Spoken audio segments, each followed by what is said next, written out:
Allez, en Italie, la période qui s'ouvre va être entièrement consacrée à la formation d'un nouveau gouvernement après la victoire de Giorgia Meloni aux élections La législatives. logique électorale la désigne comme la future première ministre. Elle pourrait s'emparer du fauteuil de chef du gouvernement dans un mois.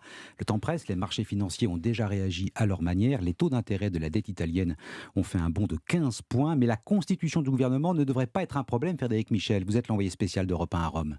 Oui, trouver des ministres, ce n'est pas le plus difficile. Du charisme, une notoriété ou de la personnalité, le casting peut facilement se dessiner, d'autant qu'on imagine que des têtes d'affiche, on pense à Matteo Salvini, ne voudront pas rester en coulisses. La gestion des égos sera sans doute un casse-tête, mais la tâche la plus complexe, comme il y a quelques années pour le Front National en France, sera de trouver les hommes compétents qui occuperont les postes clés de l'administration, des hauts fonctionnaires, des directeurs de cabinet, des hommes de l'ombre qui adhèrent au projet du mouvement, acceptent aussi son histoire, l'étiquette post-fasciste du parti.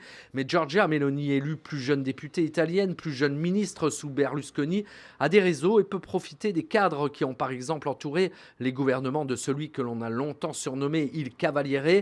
Mais avec quelle fidélité la nouvelle femme forte de la droite italienne doit forcément se poser la question.